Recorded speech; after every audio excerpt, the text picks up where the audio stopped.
हाँ भाई, good morning सभी को। लास्ट पढ़ा था हमने प्रकाश, पढ़ के आए हो? प्रकाश पढ़ के आए होगे? कौन सी क्लास से पढ़े हैं? प्रकाश के बारे में कौन सी क्लास की किताब से पढ़ के आए हो? 8वीं क्लास से शुरू होती है लाइट, वैसे हो जाती है 7वीं क्लास से। तो 7वीं क्लास में प्रकाश का उल्लेख है, 8वीं में है, 9वीं में नहीं है, 10वीं में है, ठीक है। फिर 11वीं में नहीं है, 12वीं में, ठीक है। फिर आगे फर्स्ट ईयर में भी आता है, सेकंड ईयर में भी आता है, फाइनल ईयर में भी, ठीक है। अगर किसी ने बीएससी करी है तो हाँ, ठीक है। तो आपके पास प्रकाश की पहली घटना हमने कल पढ़ी थी, कौन सी होती है? अपवर्तन। तो अपवर्तन पहले पढ़ा जाता है। तो आपके पास यही क्वेश्चन बनता है कि अपवर्तन है क्या, यानी व्हाट इज रिफ्रैक्शन। तो आपके पास रिफ्रैक्शन पढ़ने से पहले एक पॉइंट पढ़ा जाता है कि माध्यम। वैसे अगर जनरल बात करो तो माध्यम की, प्रकाश के लिए अवस्था के माध्यम तो हमने बनाए थे 4। अगर हम सीधे माध्यम पढ़ें प्रकाश के लिए तो कितने होते हैं? 2। एक होता है विरल, जिसे हम कहते हैं रेरर मीडियम, और दूसरा जो होता है वो होता है डेंसर, जिसे हम कहते हैं संघन। तो ये पॉइंट बड़ा अच्छा है कि अगर जनरली कहे प्रकाश के गुजरने के लिए जो माध्यम आंके जाते हैं वो कितने हैं? बेसिकली 2। एक रेरर मीडियम, दूसरा कौन सा है? डेंसर। अब आपसे पूछा जाता है रेरर मीडियम और डेंसर मीडियम का अर्थ क्या है? रेरर का मतलब होता है जिसमें कणों के बीच दूरी ज्यादा हो, कि जिसमें कणों के जो बीच की दूरी है वो क्या हो? ज्यादा, तो उसे हम क्या कहते हैं? विरल माध्यम। विरल माध्यम में क्या क्या बातें आती है? विरल माध्यम के 2 रूप पढ़े जाते हैं। जैसे हमने एक कल पढ़ा था निर्वात, और एक इसके साथ आ जाती है वायु, या आप लिख सकते हो गैस, ठीक है। कि हमारे पास विरल के 2 रूप बनते हैं, निर्वात और वायु। किस में गिने जाते हैं? रेरर में, विरल में। संघन का मतलब क्या है? जिसमें कणों के बीच दूरी ना के बराबर हो, दूरी ना या वर्ड हो नगण्य, यानी negligible distance, negligible gap between the particle, यानी नगण्य दूरी हो। तो नगण्य दूरी हो तो उसे क्या कहा जाता है? संघन या डेंसर मीडियम, जिसमें 2 चीजें पढ़ी जाती है। एक तो आप कह सकते हो द्रव, और दूसरा ले सकते हो आप क्या? ठोस। तो यही आता है कि द्रव और ठोस प्रकाश के गुजरने के लिए किस प्रकार के माध्यम या किस टाइप के मीडियम है, तो दोनों आपके डेंसर मीडियम में गिने जाते हैं। और अगर बात करें कि जो वायु और जो निर्वात है, ये प्रकाश के गुजरने के लिए किस प्रकार के माध्यम आंके जाते हैं, तो किस प्रकार के आंके जाते हैं? विरल। विरल का मतलब क्या होता है अपने पास? रेरर। तो अब यही हमने यहां पढ़ना है, ठीक है।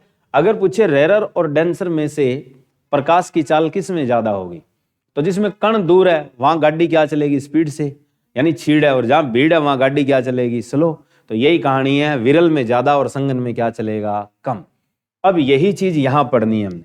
अपवर्तन क्या होता है? वास्तव में अपवर्तन होता क्या है कि जब प्रकाश एक माध्यम से कहां जाता है? दूसरे माध्यम में, तो उसके वेग में क्या मिलता है? परिवर्तन। और वेग के परिवर्तन कितने होते हैं? 2। एक वेग बढ़ना और एक वेग घटना। बस यही होता है हमारे पास रिफ्रैक्शन। रिफ्रैक्शन का असली मीनिंग क्या है? यही है। क्या लिखेंगे आप? कि जब प्रकाश एक माध्यम से कहां संचरित करता है? दूसरे में। कि प्रकाश एक माध्यम से दूसरे माध्यम में, एक माध्यम से कहां जाए? दूसरे माध्यम में संचरित करता है, यानी प्रोपागेट करता है, तो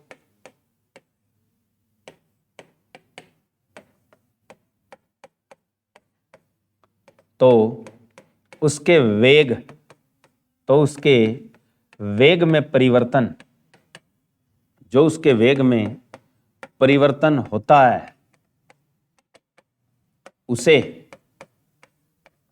अपवर्तन कहते हैं। उसे हम क्या कहते हैं? अपवर्तन। यानी वेग में दो तरह के परिवर्तन होते हैं, वेग का बढ़ना और वेग का घटना। यानी अब अपवर्तन पढ़े कैसे जाते हैं? दो, एक हो विरल से संगन और दूसरा संगन से क्या हो? विरल। क्योंकि माध्यम दो लिए जाएंगे, माध्यम दो लिए जाते हैं, तो आने वाली किरण जब इस अभिलंब पर टकराएगी और दूसरे माध्यम में जाएगी तो स्पीड कम होगी। कब? जब ये आपके पास विरल से कहां जा रही है? संगन। कि जब आपका प्रकाश विरल से कहां चलता है? संगन। पहला पॉइंट ये याद रखना है कि जब प्रकाश रेरर टू कहां जा रहा है? डेंसर। कि प्रकाश रेरर से डेंसर जाए तो रेरर आपका विरल और डेंसर आपके पास कैसा है? संगन। तो प्रकाश जब विरल से संगन में जाता है तो वेग क्या हो जाता है? घट जाता है। घट जाता है तो प्रकाश की चाल कम हो चुकी है। प्रकाश की चाल कम हो चुकी है तो जो आपकी ये किरण है, ये किरण कौन सी होती है? ये याद रखना है, ये होती है अपवर्तित किरण। तो अपवर्तित जो किरण होती है, रिफ्रैक्टेड जो रे होती है, वो क्या हो जाती है? झुक जाती है किसकी ओर? अभिलंब की ओर। तो ये जो स्ट्रेट लाइन खींच रखी है इसे आप लोग हिंदी में लिखेंगे अभिलंब और इंग्लिश में बोलते हैं इसे नॉर्मल। आने वाली किरण कौन सी होती है? आपतित, इंसिडेंट रे की आपतित किरण, और दूसरी कौन सी आपके पास?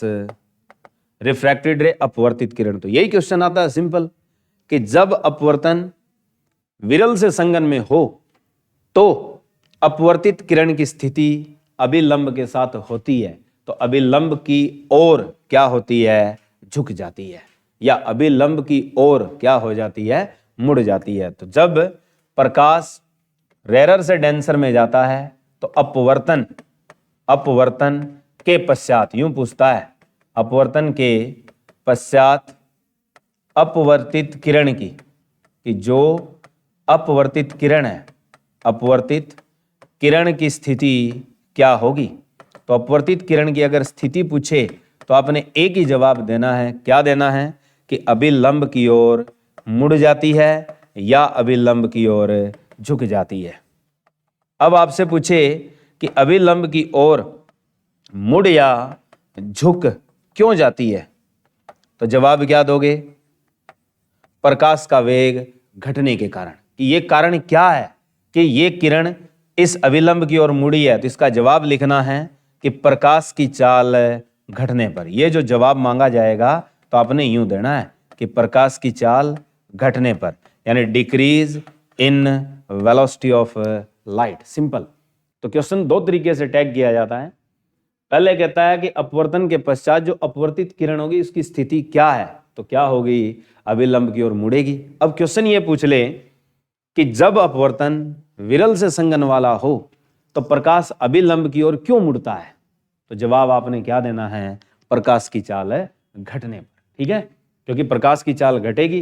जैसे आपने कोई चीज फेंकी, जितनी दूर उसका वेग सही है तो वो सीधी जा रही है, और जैसे वेग घटने लग जाता है तो वस्तु क्या गिरती है? यूं नीचे आ जाती है। तो मतलब ऐसे ही ये है, जानी तो थी सीधी पर कहां हो गई ये? नीचे। नीचे क्यों हो गई? क्योंकि प्रकाश का वेग क्या हो चुका है? घट चुका है। उल्टा अब समझ गए होंगे। अब दूसरा अपवर्तन कौन सा होगा? उल्टा। तो दूसरा पॉइंट ये याद रखना है कि जब आपका अपवर्तन कहां से कहां हो? डेंसर टू रेरर, तो अपवर्तित किरण की स्थिति क्या होगी और क्यों होगी? अब इसका जवाब आप उल्टा लिखोगे। इसमें क्वेश्चन पूछेगा कि जो अपवर्तित किरण है, इस अपवर्तित किरण की स्थिति क्या होगी और वो क्यों होगी? तो आपको पता है कि जब आप भीड़ से छीड़ में आते हो तो गाड़ी की स्पीड एकदम से क्या कर देते हो? तेज कर देते हो। तो वेग बढ़ेगा तो गाड़ी एकदम से दूर जाएगी। कहां से? शहर से। तो यानी एकदम से दूर हट जाएगी। किससे? अभिलंब से। कि मान लीजिए ये प्रकाश आ रहा है, ये प्रकाश कहां से आ रहा है? आपका डेंसर से। जाना कहां जाता है? रेरर में। रेरर में जाएगा तो इस तरीके से मुड़ेगा, यानी ये चीज अभिलंब से कहां जा रही है? दूर। तो यही पूछ रहा है। तो अपवर्तित किरण की स्थिति क्या होगी? अभिलंब से दूर हटेगी। इसका जवाब क्या लिखना है? अभिलंब से दूर हटेगी। क्यों हटेगी? जवाब अगर इसका भी देना हो तो आपने लिखना है प्रकाश की चाल बढ़ने पर। बात खत्म। तो यानी increase in speed of light, तो प्रकाश की चाल बढ़ने पर। तो ऐसे ही हमें कथन मिलते हैं पेपर में कि ये कारण क्या है कि इस अपवर्तन में किरणें अभिलंब की ओर मुड़ी है या अभिलंब से दूर हटी है। तो जवाब एक ही देना है कि ओर मुड़े तो प्रकाश का चाल क्या है, वेग क्या होता है, घटता है, और दूर जाती है तो प्रकाश की चाल क्या होती है, बढ़ती है। ठीक है, तो ये आपकी आपतित और ये कौन सी है, अपवर्तित। अब इसके साथ ही एक चीज और पूछी जाती है। क्या पूछी जाती है? ये वाला कोण आई होता है और ये वाला कोण क्या होता है, आर। बैक भी ऐसे ही याद रखना है कि आपके पास ये वाला कोण क्या है, आई, और ये वाला क्या है, आर। अब संबंध क्या है? तो कहता है कि जब अपवर्तन विरल से संगन में हो तो आई और आर के बीच संबंध क्या होगा, और जब अपवर्तन संगन से विरल में हो तो आपके पास आई और आर में संबंध क्या होगा। तो अगर आई के बराबर दूसरा कोण होता, यूं ले तो ये कोण पूरा आई के बराबर होता, शीर्षाभिमुख कोण, ठीक है, फेस एंगल। लेकिन अब आई बड़ा और आर क्या हो चुका है, छोटा। तो जब आपके पास कौन सा अपवर्तन हो, रेयर से डेंसर, तो आपने याद रखना है कोण जो आई है वो बड़ा रह जाता है किससे, आर से, कि I is greater than angle R, कि जो आपका आपतन कोण है वो अपवर्तन कोण से क्या होता है, बड़ा। कब? जब प्रकाश रेयर से कहां जा रहा है, डेंसर। दूसरा आपने उल्टा लिख देना है, इसमें आई और आर क्या हो जाएंगे कि जो कोण आई है वो इस आर से क्या हो चुका है, छोटा। कब?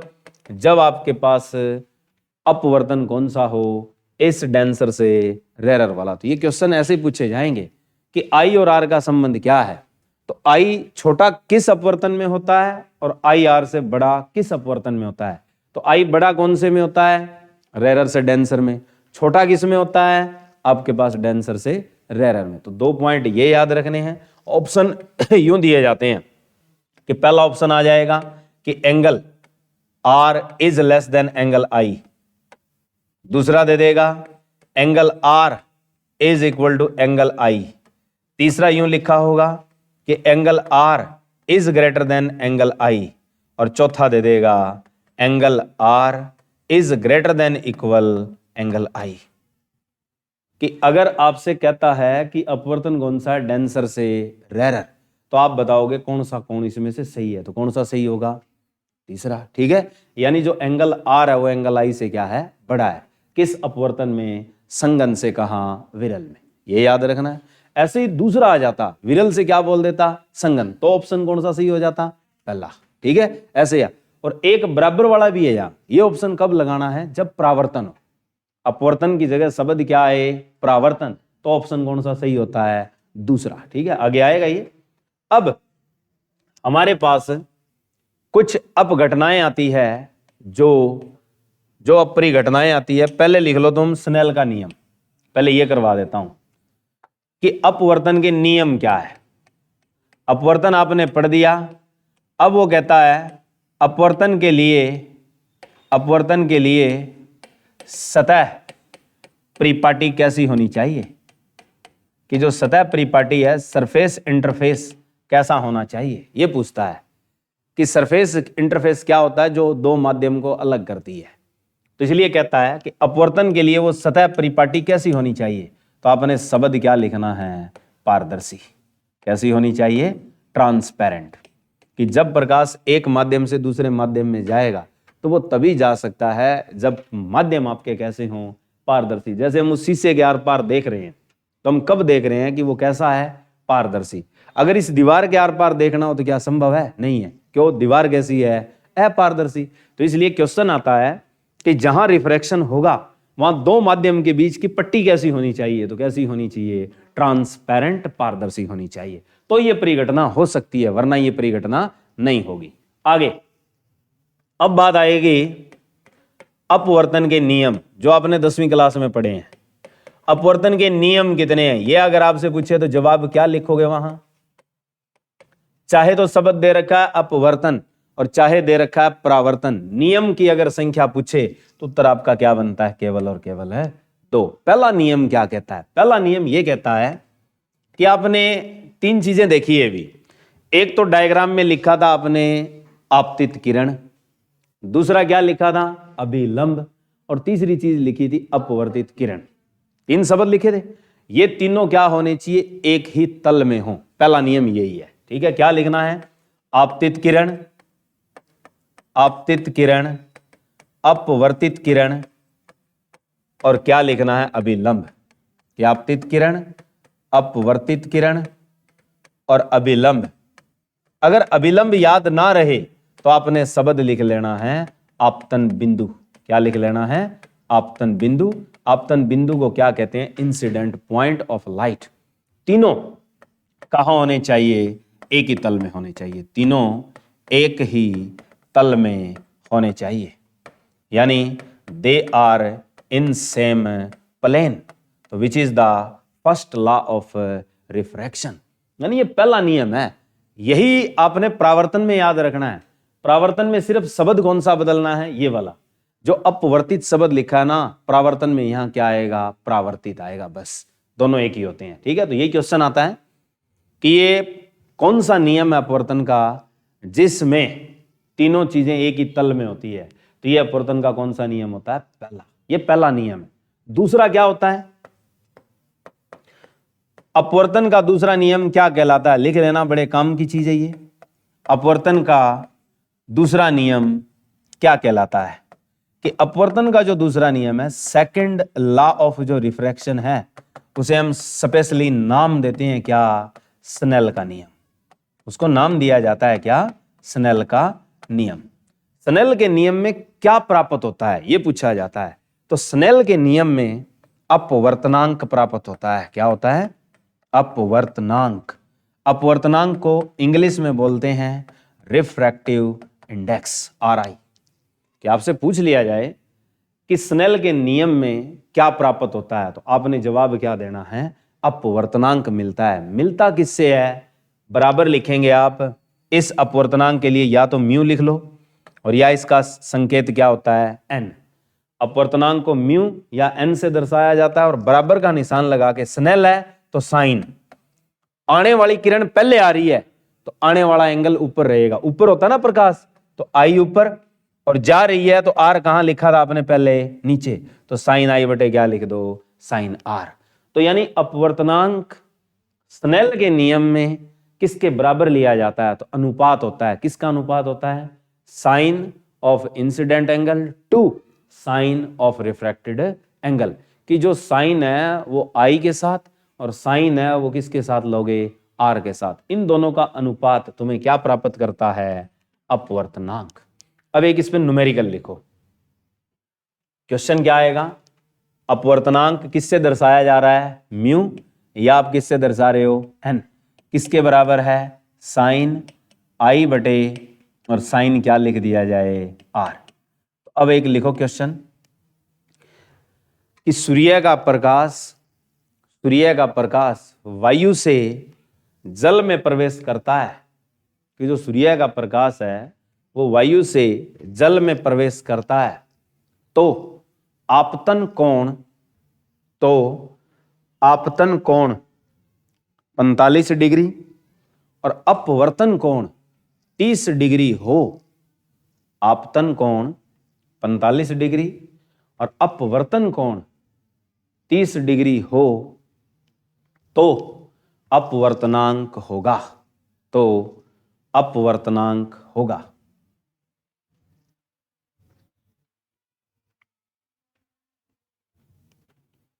कितना आया? आने वाला कोण 45 है, जो पानी में जा रही है किरण उसका 30 है। निकालना क्या है? अपवर्तनांक। जो शब्द अब अपवर्तनांक निकल रहा है ये पानी का निकल रहा है। किसके सापेक्ष निकल रहा है? वायु के। क्योंकि वायु से किरण आ रही है, जा कहां रही है? पानी में। तो जहां जा रही है उसके बारे में पूछ रहा है वो। आ कहां से रही है? वायु। तो वायु के सापेक्ष होता है। ठीक है, इसका मतलब क्या होता है कि जल का अपवर्तनांक किसके सापेक्ष पूछ रहा है? वायु। तो क्या आएगा? बस ट्रिग्नोमेट्री वैल्यू आनी चाहिए साइन 45 और कितना है साइन 30। साइन 45 वैल्यू आती है तो बहुत ही बढ़िया है, वरना कहानी खत्म हो जाएगी। 1/√2 और 1/2 2 ऊपर गया तो क्या बचेगा 2/√2। तो आप 2 को 2√2 में तोड़ सकते हो तो क्या बचेगा √2, और √2 नहीं आएगा उत्तर, वहां लिखा होगा 1.414। ठीक है, 1.414। अब पूछा जाएगा इसकी इकाई क्या होती है। क्वेश्चन तो ये भी बहुत तगड़ा है। ठीक है, तो क्वेश्चन क्या कहता है कि अगर आपसे पूछा जाए अपवर्तनांक की इकाई इस नियम में, तो अपवर्तनांक की इकाई क्या होगी मुझे ये बताओ। देखो ऊपर क्या है एक संख्या, नीचे भी क्या है संख्या, तो संख्या की क्या कोई इकाई होती है, नहीं होती। तो it be a unitless quantity, ये एक बिना इकाई वाली इकाई है। ठीक है, इसकी कोई इकाई नहीं होती, नो डायमेंशन, ना ही इसकी कोई डायमेंशन, ना ही इसकी कोई विमा है। तो ये आपके पास डायमेंशन लेस और यूनिटलेस क्वांटिटी है। ठीक है, अब ये तो तुमने निकाला स्नेल के अनुसार। अब अगर वो कहे अपवर्तनांक निकालो तुम प्रकाश के वेग के अनुसार, ये तो बहुत आसान है निकालना, मुश्किल नहीं है। अब क्या होता है देखो, अपवर्तनांक होते क्या क्या है। अपवर्तनांक होते हैं दो तरह से, एक तो लिख लो एब्सोल्यूट। अपवर्तनांक जो आता है वो क्या आता है निरपेक्ष। निरपेक्ष का मतलब होता है एब्सोल्यूट। निरपेक्ष जो शब्द लगता है एब्सोल्यूट, इसका मतलब क्या है। एब्सोल्यूट का मतलब होता है अकेले का, कि जैसे वायु की बात करो तो अकेली, जल की बात करो तो अकेली, या किसी दूसरे का वायु के साथ आए वो भी निरपेक्ष होता है। याद रखना कि निरपेक्ष अपवर्तनांक का अर्थ क्या है। निरपेक्ष अपवर्तनांक का अर्थ यह होता है कि जो अपवर्तनांक वायु का हो, कि जैसे आप अपवर्तनांक किसका लिखें वायु का, या किसी माध्यम का, या किसी माध्यम का वायु के सापेक्ष, कि किसी माध्यम का वायु के सापेक्ष आप अपवर्तनांक निकाल रहे हो, तो उसी को हम क्या कहते हैं निरपेक्ष अपवर्तनांक, एब्सोल्यूट रिफ्रैक्टिव इंडेक्स कहते हैं। एक होता है रिलेटिव। रिलेटिव में क्या वायु हटा दी जाती है और किन्हीं दो अन्य माध्यमों का प्रयोग किया जाता है। तो दूसरा क्या होता है सापेक्षिक। सापेक्षिक का मतलब होता है रिफ्रैक्टिव, जो रिलेटिव होता है। सापेक्षिक अपवर्तनांक, इसमें शब्द क्या यूज करना आपने, वायु को हटा देना है। ठीक है, कि एक माध्यम का किसी दूसरे माध्यम के सापेक्ष, इसे बोलते हैं इंग्लिश में relative refractive index. Relative refractive index में क्या पढ़ा जाता है, एक माध्यम का दूसरे माध्यम के सापेक्ष। इसमें जरूरी नहीं है कि वायु हो, एक माध्यम का दूसरे माध्यम के सापेक्ष, जैसे जल का कांच के सापेक्ष, कांच का जल के सापेक्ष, ऐसे अगर अपवर्तनांक आते हैं तो वो क्या कहलाते हैं आपके सापेक्षिक। तो एक माध्यम का दूसरे माध्यम के सापेक्ष अपवर्तनांक क्या कहलाता है रिलेटिव रिफ्रैक्टिव इंडेक्स कहलाता है। जैसे आपसे क्वेश्चन किया जाए कि कांच का जल के सापेक्ष जो अपवर्तनांक होता है वह क्या कहलाता है, तो उसे वर्ड क्या दोगे आप रिलेटिव रिफ्रैक्टिव इंडेक्स। और अगर शब्द ये हो कि कांच का वायु के सापेक्ष जो अपवर्तनांक होता है वो क्या कहलाता है, तो वो आपका क्या कहलाता है निरपेक्ष। ऐसे होते हैं। ठीक है, इसमें वायु हो भी सकती है और वायु जरूरी नहीं है, लेकिन ऊपर वाले में वायु क्या है जरूरी है। ठीक है, अब इसके सूत्र कैसे बनाते हैं देखो। अपवर्तनांक आपने किससे डिनोट करने हैं म्यू, या किससे करने हैं एन। तो अब देखो ये आपके पास माध्यम थे आपने बनाए, आपके पास प्रकाश आ रहा है और इसमें प्रकाश जा रहा है, ये भी आपने पढ़ा। ऊपर वाला माध्यम आप ज्यादातर क्या लेंगे पहले वायु, और नीचे वाला जो माध्यम होगा वो कैसा होगा आपका संघन, या तो पानी हो या कांच हो हीरा हो जो मर्जी हो। ठीक है, तो आपने वायु का जो अपवर्तनांक लेना है वो क्या लेंगे, ये आपने लेना है अपवर्तनांक मान लिया n1, और इसका अपवर्तनांक दिया होगा आपको और वो कितना ले लेना आपने N2। इसका कितना लिख लिया आपने? N2। अब वो कहता है कि मुझे कौन सा अपवर्तनांक निकालना है? N2। इसका पता नहीं है मुझे, और मुझे पता सिर्फ किसका है?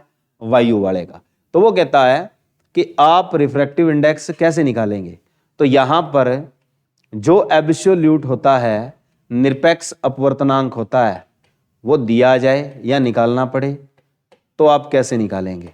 तो आपने एक तो सीधा लिखना है n, और जिसका निकाल रहे हो वो नीचे, और जिसके सापेक्ष निकाल रहे हो वो ऊपर, ऐसे लिखना है। तो दूसरे का निकाल रहे हो और किसके सापेक्ष निकाल रहे हो? पहले के सापेक्ष। हो गया। अब लिखना भी ऐसे ही है, जिसको नीचे लिखा है दुआ, दुए वाली चीज ऊपर लिखनी है, और एक का कहां लिख रखा आपने? ऊपर, उसको कहां लिखना है? नीचे। जहां से प्रकाश आया है उसका मान कहां रखना है? नीचे। और जहां प्रकाश जा रहा है उसका मान कहां रखना है? ऊपर। यानी जहां से आया है वो तो नीचे लेके चलोगे, और जहां गया है वो कहां रखोगे? ऊपर। तो इससे कौन सी चीज मिलेगी तुम्हें? निरपेक्ष अपवर्तनांक मिल गया। अब वो कह देता है निरपेक्ष अपवर्तनांक बताइए जब इसका मान 1 हो और इसका मान आपके पास 1.33 हो, तो कितना आएगा उत्तर? भाई जब तुम वायु के साथ किसी का निकाल रहे हो तो वही आएगा जो है अगले का। अगले का कितना है?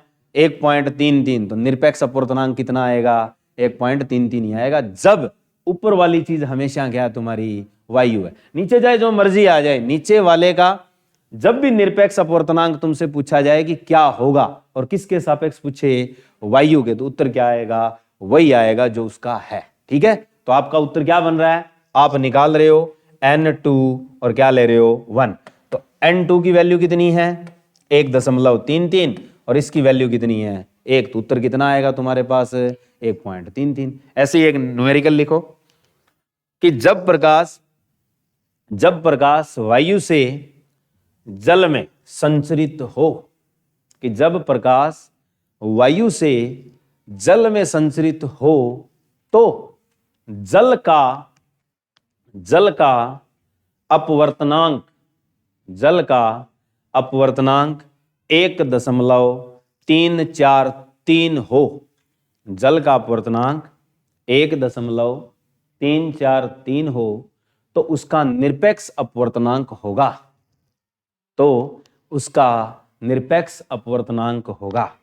तो जो उत्तर है अपवर्तनांक, वही उसका क्या कहलाएगा? निरपेक्ष अपवर्तनांक। क्लियर हो गया कि जब वायु वाली चीज और दूसरी चीज दे रखी हो और निरपेक्ष अपवर्तनांक पूछे, तो जो अगले का दे रखा है अपवर्तनांक वही उत्तर लेना है। ठीक है, यह तो होता है वायु के सापेक्ष।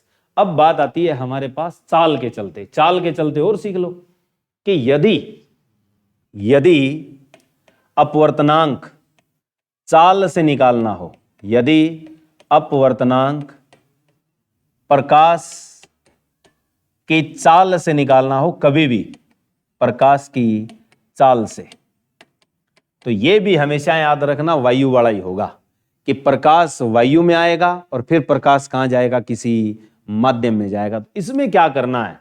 इसमें आपके पास अपवर्तनांक लिख लो पहले तो, जिस किसी का भी निकालना है। फिर आपने क्या करना है? जहां से प्रकाश आ रहा है, कहां से आ रहा है? वायु से, तो प्रकाश की चाल ऊपर वायु वाली लिखोगे। ऊपर से आ रहा है ना, तो प्रकाश की चाल कहां लिखोगे आप? वायु में, या निर्वात में, या विरल में। और प्रकाश जा कहां रहा है? किसी संगन माध्यम में, तो आपने नीचे क्या लिखना है? प्रकाश की चाल माध्यम में, कि प्रकाश की जो चाल है वो कौन से माध्यम में लेनी है आपने? संगन माध्यम में। यह सूत्र होता है जब आप प्रकाश की चाल से अपवर्तनांक निकालें। अब आपको वायु वाली चाल नहीं दी होगी पेपर में, कौन सी दी आएगी तुम्हें? माध्यम की दी आएगी। अब मान लो सीधा सा क्वेश्चन लिख ले कि प्रकाश यदि वायु में संचरित करता है तो उसका अपवर्तनांक क्या होगा? कभी भी वायु का उत्तर पूछ ले, निर्वात का पूछ ले, तो हमेशा क्या याद रखना है? 1 का। ठीक है, वायु का जो भी अपवर्तनांक होता है वो कितना होता है? 1। क्यों होता है? अभी प्रूव कर सकते हैं हम कि आई वायु में रहा है और जा भी किस में रहा है? वायु में। तो प्रकाश की चाल जो वायु में होती है वो 3 गुणा 10 की पावर 8। तो नीचे भी तो वायु ही है, उसमें भी कितनी होगी? 3 गुणा 10 की 8। कट के उत्तर कितना आएगा? 1 आ गया। तो जब कभी भी वायु की बात करता है तो वायु का अपवर्तनांक आपने प्रूव कर दिया। आपने किसका अपवर्तनांक निकाला है? ये वायु, विरल या अपने निर्वात का निकाला है कि वायु का अपवर्तनांक हमेशा कितना होता है? 1। अब आप यहां से क्या निकालेंगे? एक न्यूमेरिकल लिखो आप, वायु के अपवर्तनांक रिफ्रैक्टिव इंडेक्स ऑफ एयर के बाद क्वेश्चन क्या देता है? लिखो कि प्रकाश वायु से कांच में संचरित करता है, कि जो प्रकाश है वो आपका वायु से कांच में संचरित करता है। तो कांच में प्रकाश की चाल, तो कांच में प्रकाश की चाल 2.25 गुणा 10⁸ मीटर प्रति सेकंड हो, तो कांच में प्रकाश की चाल 2.25 गुणा 10⁸ मीटर प्रति सेकंड हो, तो कांच का अपवर्तनांक बताइए। जिस किसी का भी अपवर्तनांक निकालना है, ऊपर चाल हमेशा याद रखना कौन सी लेनी है? वायु वाली, और नीचे जहां प्रकाश जा रहा है, अब प्रकाश कहां जा रहा है? कांच में, तो नीचे कौन सी लोगे आप? कांच वाले। तो निकाल दो, उत्तर आ जाएगा। कांच का अपवर्तनांक क्या बनेगा?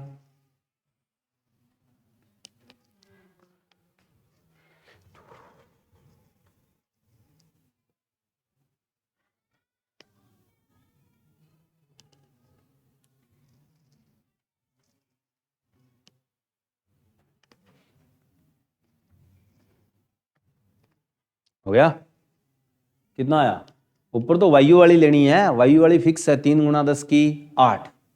कांच वाली दे रखी है अगले ने कितनी? 2.25 गुणा 10⁸। तो आपने अपवर्तनांक किसका निकालना है? अब कांच का। तो जो कांच का अपवर्तनांक आएगा, कांच का अपवर्तनांक यानी रिफ्रैक्टिव इंडेक्स ऑफ ग्लास, तो रिफ्रैक्टिव इंडेक्स ग्लास का निकाल रहे हो आप, तो कैसे निकालोगे? ऊपर चाल तो वायु वाली फिक्स है, 3 गुणा कितनी है? 10⁸। अब कांच में कितनी है? 2.25 गुणा 10⁸। ये दोनों क्या हो गए? कैंसल। बचा कितना? 3/2.25 है। तो मैं नीचे वाले डेसिमल हटाऊं तो मैं गुणा 100 की कहां करूंगा? ऊपर। सिंपल सी चीज है, जहां से डेसिमल हटता है उससे अपोजिट लिखते हैं चीज। तो ऊपर लिख दी 100 और नीचे कितना हो गया? 225। ऊपर हो गया 300 और नीचे कितना? 225। आप एक तरीका तो है, यहीं काट दो चाहे 25 पे, 25 चौके और 25 निम्मे, 3 तिये 9 आ गया। तो 4/3 होगी, कहानी खत्म। इसको छोड़ दो चाहे, तो 1 दशमलव कितना हो गया? 3 उत्तर आ गया। तो कांच का रिफ्रैक्टिव इंडेक्स कितना आया? 1.33 या 4/3 निकाल दिया हमने। ऐसा ही एक और लिखो कि प्रकाश वायु से इथेनॉल में संचरित करे, प्रकाश वायु से इथेनॉल में संचरित करे, तो प्रकाश की चाल 2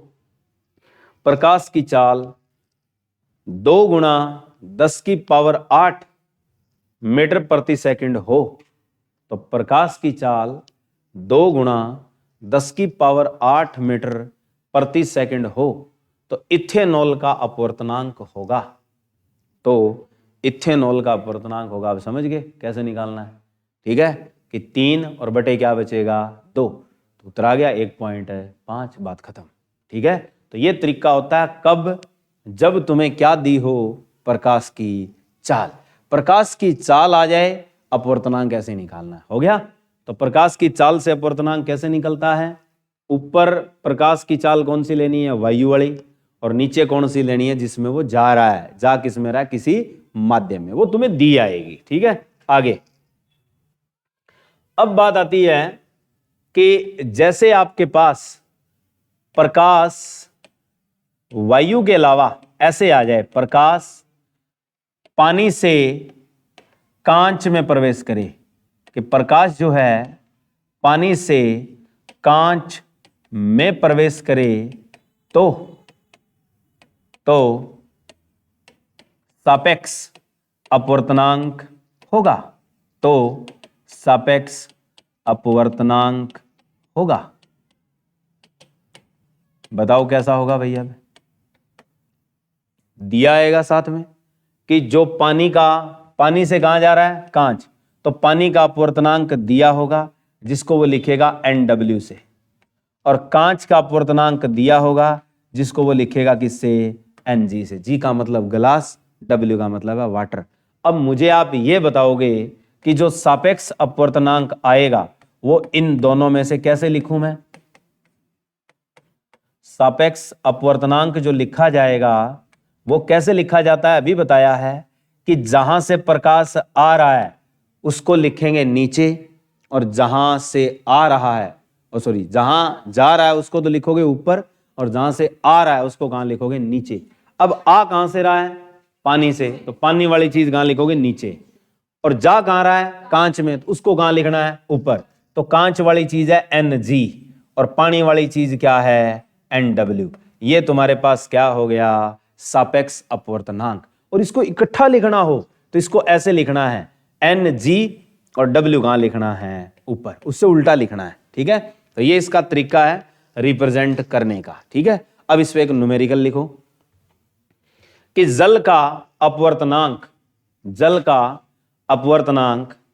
4/3 इकाई है, कि 4/3 इकाई है, तथा कांच का अपवर्तनांक 3/2 इकाई है, तथा कांच का अपवर्तनांक 3/2 इकाई है। यदि प्रकाश कांच से जल में प्रवेश करे, यदि प्रकाश कांच से जल में प्रवेश करे तो सापेक्ष अपवर्तनांक होगा। कि यदि जो प्रकाश है वो कांच से कहां जाए? जल में जाए, तो सापेक्ष अपवर्तनांक क्या होगा? तो आपका रिलेटिव रिफ्रैक्टिव इंडेक्स क्या होगा? बस तरीका मैंने बता रखा है। प्रकाश जहां से आ रहा है वो नीचे, और जहां जा रहा है वो ऊपर। बस यही तरीका याद रखना है सापेक्ष वाले खेल में। तो क्या आया? जा कहां रहा है? पानी में, तो पानी वाली चीज अब क्या रखोगे? ऊपर। तो उल्टा लिखना है, NW बटे क्या लिखना है? NG। ठीक है, जहां से आ रहा है, आ कहां से रहा है? कांच से। कितना है? 3/2। ऊपर कितना है? 4/3। तो 3 तिये 9, 4 दूनी 8, तो 8 कितना? 9। वैल्यू कितनी आ गई? 0 समथिंग। तो 9 8 72, तो यानी 0.8 और समथिंग वैल्यू आ गई। तो यानी आपके पास जो सापेक्ष अपवर्तनांक आया है, किसका आया है? वाटर का। किसके रिस्पेक्ट में आया है? कांच के। तो कितना आएगा? 0.8 ही आएगा। ठीक है, तो ये चीज होती है निकालने का तरीका। ऐसे ही एक और लिखो, पक्का हो जाएगा। लिखो कि प्रकाश कांच से हीरे में प्रवेश करे, कि कांच से हीरे में प्रवेश करे तो सापेक्ष अपवर्तनांक होगा। तो सापेक्ष अपवर्तनांक होगा यदि कांच का अपवर्तनांक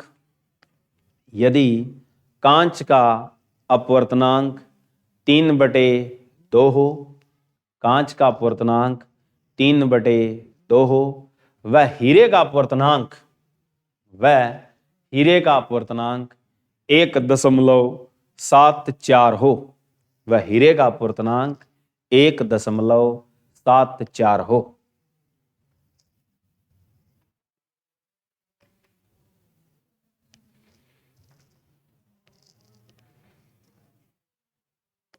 बस ध्यान यही रखना है, प्रकाश कहां से कहां जा रहा है। बस यही तरीका है इसका निकालने का। जहां से आया है वो नीचे, और जहां जाएगा वो ऊपर। बस इतना ही खेल है। अब प्रकाश कहां से कहां जा रहा है? कांच से हीरे में, तो हीरे को ऊपर रखना है और कांच को नीचे रखना है। बस इतना ही तरीका है रिफ्रैक्टिव इंडेक्स निकालने का। हो गया? जो भी आए। तो हीरे का अपवर्तनांक कहां लोगे आप? ऊपर। 1 दशमलव कितना? 74। कांच का कहाँ लिखना है, नीचे, 3 बटे कितना था, 2, हो लिया, आ गया उत्तर।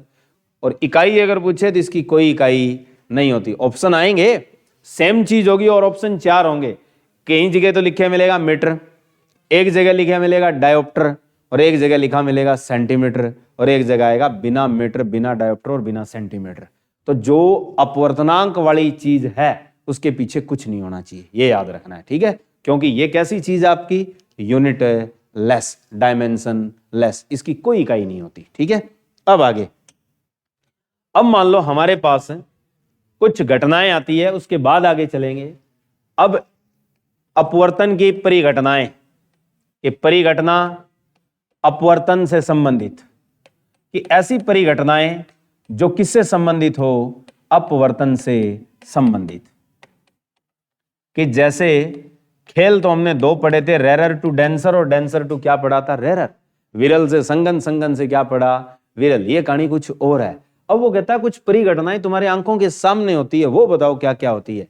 एक तो मैंने कल कहा था कि रात को हम खुले आसमान में, साफ आसमान में तारे देखते हैं तो कैसे नजर आते हैं, टिमटिमाते हुए। तो तारों का टिमटिमाना किस परिघटना का उदाहरण है, अपवर्तन। तो याद कर लो, यही आता है एग्जाम में कि तारों का टिमटिमाना, तारों का टिमटिमाना, ट्विंकलिंग ऑफ स्टार्स, यानी जो ट्विंकलिंग होती है किसकी, स्टार की। तो twinkling of star is relate to which optical phenomena, कि प्रकाश की ऐसी कौन सी परिघटना है जिससे तारों का टिमटिमाना होता है। तो वो परिघटना कौन सी होती है, अपवर्तन, रिफ्रैक्शन। इसके अलावा सूरज को तुम सुबह देखते हो और सांझ में देखते हो तो कितना अधिक देख पाते हो, 2 मिनट सुबह ज्यादा देखते हो और 2 मिनट शाम को ज्यादा देखते हो। कि अगर कभी भी पूछे कि सूर्य तुम्हें सुबह के समय कितना पहले नजर आ जाता है, तो 2 मिनट पहले नजर आता है,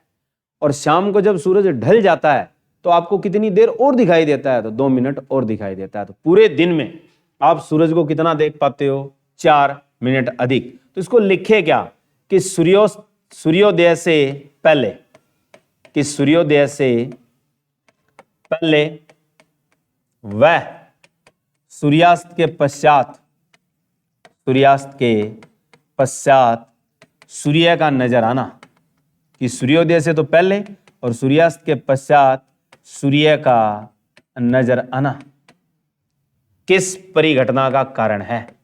तो सूरज जो है वो आपको सुबह पहले दिखाई दे रहा है और सांझ को बाद तक दिखाई दे रहा है, इसके पीछे कौन सा रीजन है, तो वो आपकी प्रकाश की परिघटना कौन सी है, अपवर्तन है।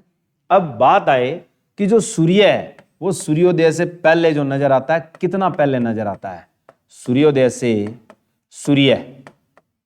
सूर्य पहले नजर आता है कितना, कि पहले नजर आता है कितना। तो आपका जवाब कितना होगा, 2 मिनट्स, कि इसका आंसर क्या है, 2 मिनट। कि सूरज हमें पहले दिखाई पड़ता है, कितना पहले दिखाई पड़ता है, 2 मिनट पहले दिखाई पड़ता है। इसी प्रकार सूर्यास्त की अगर बात करता है, सूर्यास्त, सनसेट, सनसीन डिले सनसेट बोलते हैं इसे, कि जो सूरज है सूर्यास्त होने के बाद भी नजर आता है। तो उसका रीजन क्या है, यही है। तो सूर्यास्त के पश्चात, सूर्यास्त के पश्चात सूर्य नजर आता है कितना, फिर भी आपका जवाब क्या है, 2 मिनट। तो अब एक क्वेश्चन नया बन गया कि पूरे दिन में सूर्य को हम कितना अधिक देख पाते हैं, तो 4 मिनट, ठीक है। कि जो पूरे दिन में, होल डे में, कि पूरे दिन में सूर्य को अधिक निहार पाते हैं कितना, यानी अधिक देख पाते हैं कितना, तो हम कितना अधिक देख पाते हैं, 4 मिनट।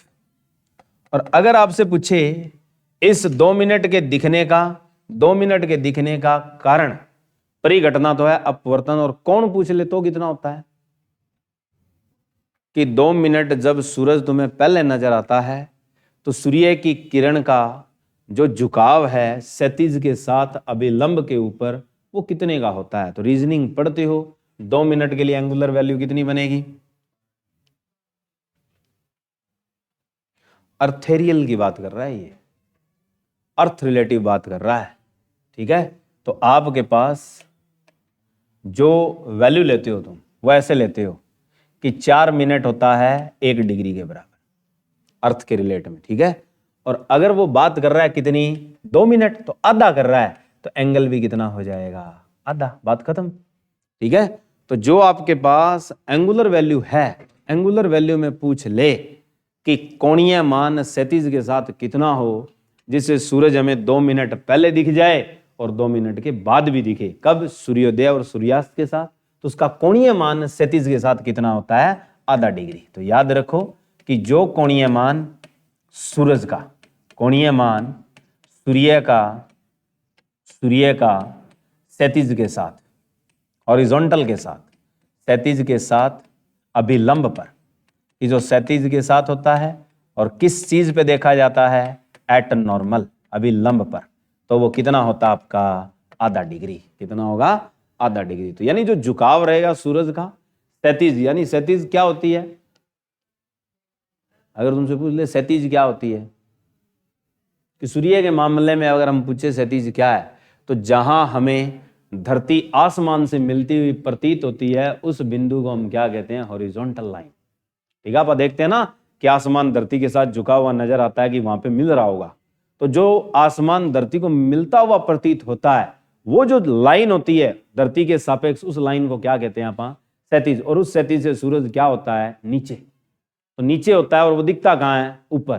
तो नीचे होता नीचे है, दिखता कहाँ है, ऊपर। तो कारण क्या है, अपवर्तन। और दिखता कितना पहले है, 2 मिनट। इसका मतलब है उसकी क्षैतिज का जो कोण होता है वो कितना बनता है, आधा डिग्री। ये याद रखना है, ठीक है। आगे इसी प्रकार परिघटना आती है कि जो तालाब है, तालाब का तल यानी बेस ऑफ पाउंड या बेड ऑफ पाउंड, ठीक है, कैसा नजर आता है, राइजन। राइजन का मतलब उठा हुआ, कि तालाब का तल उठा हुआ नजर आता है। क्यों उठा हुआ नजर आता है, जब पानी से भरा हो, खाली नहीं, जब किससे भरा हो, पानी से भरा हो, तभी।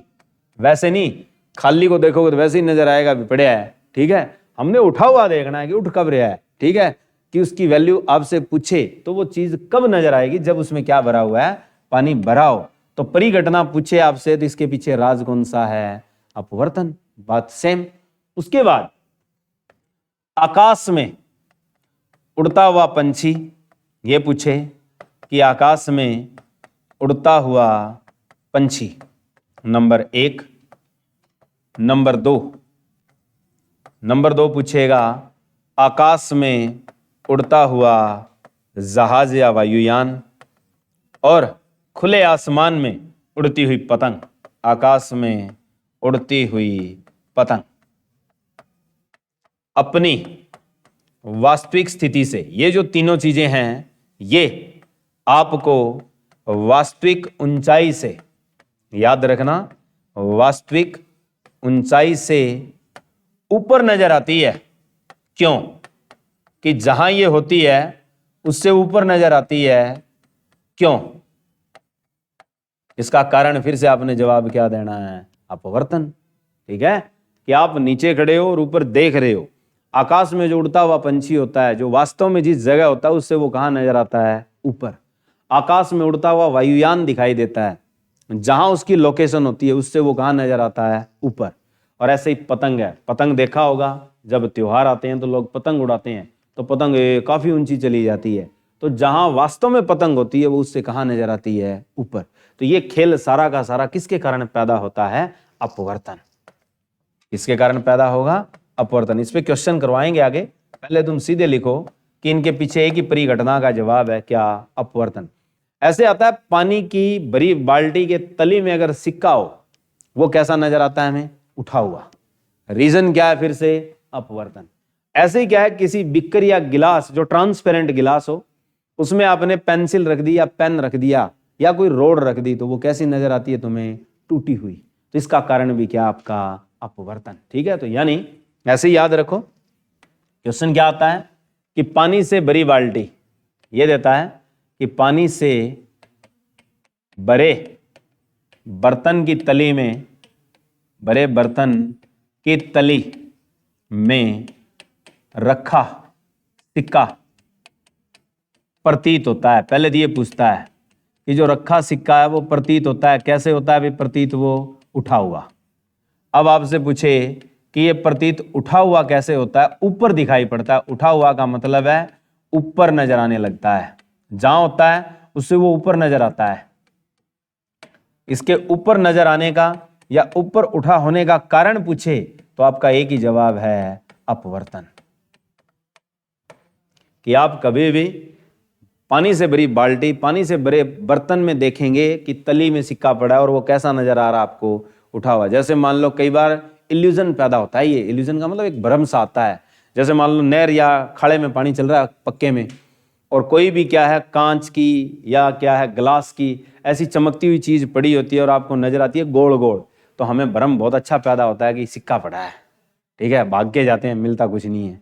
ठीक है, तो यानी ये जो खेल है ये किस फिनोमिना का सारा अपवर्तन का। जब हम छोटे होते थे तो ऐसे खेल ज्यादा ही होते थे। ठीक है, बोलो टॉफी लिया वहाँ, आइसक्रीम ले लेंगे, कुल्फी ले लेंगे।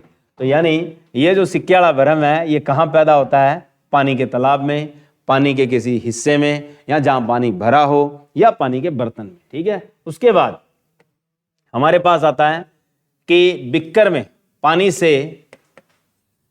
से भरे बिक्कर में, ये क्वेश्चन बनता है कि पानी से भरे बिक्कर में, पानी से भरे बिक्कर में पेंसिल टूटी हुई प्रतीत होती है। कि पेंसिल जो है वो टूटी हुई प्रतीत होती है।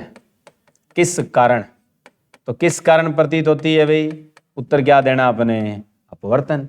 यानी जो broken shape of a pencil in field water beaker होती है वो कैसी नजर आती है आपको? टूटी हुई। तो उसका रीजन फिर से आपने क्या देना है? अपवर्तन। ये सारे के सारे केस अपवर्तन के हैं। वायुयान आए तो अपवर्तन, पतंग आए तो अपवर्तन, पंछी आए तो अपवर्तन। ऐसे ही क्या, तुम मान लो पानी लगा रहे हो, सूखा सा आदमी है, भीम वाली फीलिंग लेने लग जाता है। कब? जब अपने पाँव को पानी में देखता है, बोले यूं तो मैं सूखा सा नजर आऊं, पाँव तो मोटा दिख रहा है। ठीक है, तो इसका कारण भी क्या है? अपवर्तन, भ्रम ही तो है। ठीक है, कि पानी में रखा पाँव, कि पानी में किसी का भी रखा पाँव है फूला हुआ नजर आता है। पानी में रखा पाँव फूला हुआ नजर आता है। क्यों? तो क्यों आता है भाई फूला हुआ नजर? उत्तर क्या लिखना अपने? अपवर्तन। किसके कारण नजर आता है? Due to refraction. तो यानी कोई भी चीज है जहां आपके पास विरल और संगन का संबंध है, विरल में रखी हुई चीज दिखाई कैसे दे रही है, संगन में रखी हुई चीज दिखाई कैसे दे रही है? उत्तर सारे के सारे किससे जुड़े होंगे? अपवर्तन से। तो ये सारी परिघटनाएं अपवर्तन की। क्वेश्चन यही आते हैं कि डिले एंड अहेड ऑफ सन, कि अहेड होता है सनराइज पे, डिले होता है सनसेट पे। ये क्वेश्चन सबसे इंपॉर्टेंट है। टाइम पूछा जाता है, कौन पूछा जाता है, पक्का कर देना। टाइम सूर्योदय का, सूर्योदय होने से पहले कितना होता है? 2 मिनट। और सूर्यास्त के पश्चात भी सूर्य का कितना होता है? 2 मिनट। ये नहीं भूलना कभी भी। और पूरे दिन में पूछे तो उत्तर 4 मिनट। कौन पूछे तो कितना? आधा डिग्री। ये नहीं भूलना, ये बड़ा खास क्वेश्चन है, एग्जाम में आता है। और एक याद रखना है, तली के सिक्के वाला। तालाब की तली, पानी जब भरा हो हमेशा कैसे देते हैं? उठे हुए। रीजन क्या है तुम्हारा? अपवर्तन। ऐसे ही आकाश में उड़ती हुई 3 चीजें बताई है, पंछी, वायुयान और पतंग। ये हमेशा अपनी वास्तविक जगह से क्या नजर आती है? ऊपर। जो चीज जहां है वहां से ऊपर नजर आ जाए कहीं भी, उत्तर सिर्फ एक ही क्या है? अपवर्तन। ठीक है, ये लो आज के लिए इतना ही।